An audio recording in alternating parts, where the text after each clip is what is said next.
This is my I Can Talk About the World Intelligently project. First of all, I will be talking about Ireland. Ireland is in the northeastern part of Europe, beside the UK, in the North Atlantic.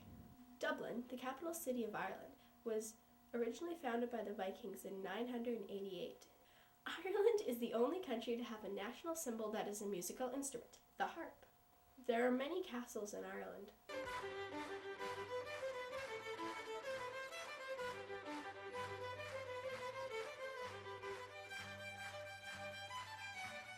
During the 1800s, many people in Ireland lived on potatoes. It was one of the few crops that would grow in their harsh climate. Ireland suffered from an extreme potato famine in the late 1800s.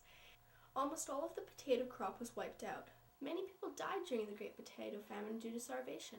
During the Great Potato Famine, many people tried to flee to Canada and the United States, hoping to find food. The next country I will talk about is Greece. Greece is made up of over 1,400 islands, of which only 160 or so are actually inhabited. Greece is in the northern part of the Mediterranean Sea, right next to Turkey and Italy. Greece is very mountainous. Greece is one of the few countries to have a national cheese, feta. In Greece, they don't celebrate regular birthdays like we do. They don't celebrate the day you were born. They celebrate the day of the saint that you were named after. In Greece, the national sport is football, otherwise known as soccer to us. In Greece, they have very different voting practices compared to us. Everyone who is 18 or older must vote. It is not an option not to. Greece has the most archaeological museums in the world. In Greece, the common time for dinner to be served in a restaurant is 9 p.m.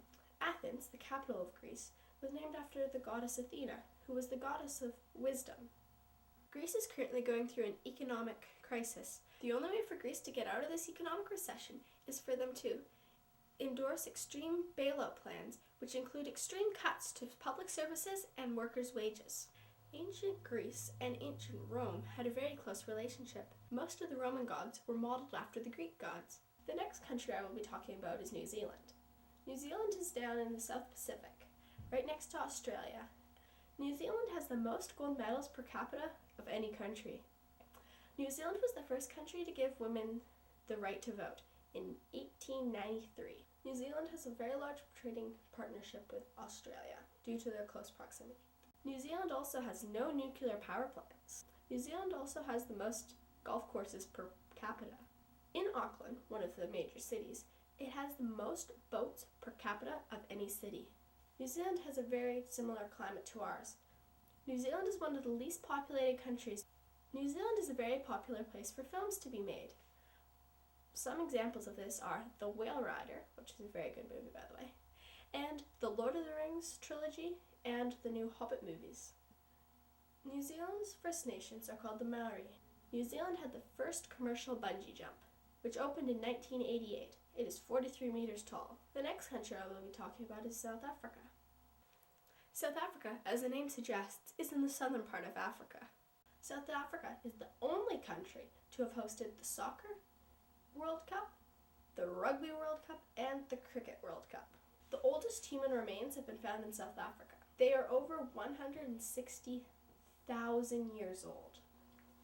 South Africa has 90% of the world's platinum medal. South Africa also has 41% of the world's gold supply. Right now, South Africa is suffering from a crisis. Platinum workers are going on strike due to their poor wages and how they are treated. South Africa is very diverse. It has many different climates, including desert, grassland, wetlands, and even subtropical forests. South Africa is the home of the world's tallest commercial bungee jump, at 710 feet tall. South Africa was once part of the British Commonwealth. South Africa left the British Commonwealth on May 31st, 1961. Nelson Mandela, the Nobel Peace Prize winner, is from South Africa. He was part of the movement for South Africa to gain its independence from the British Commonwealth. South Africa has the largest economy in Africa. South Africa is classified as a newly industrialized country. South Africa was the founding member of the African Union, or AU. South Africa is a member of the G20. About a quarter of South Africans live on less than $1.25 American. South Africa has 11 official languages. English is one of the official languages, however, only 8.2% of the population spoke it in 2001.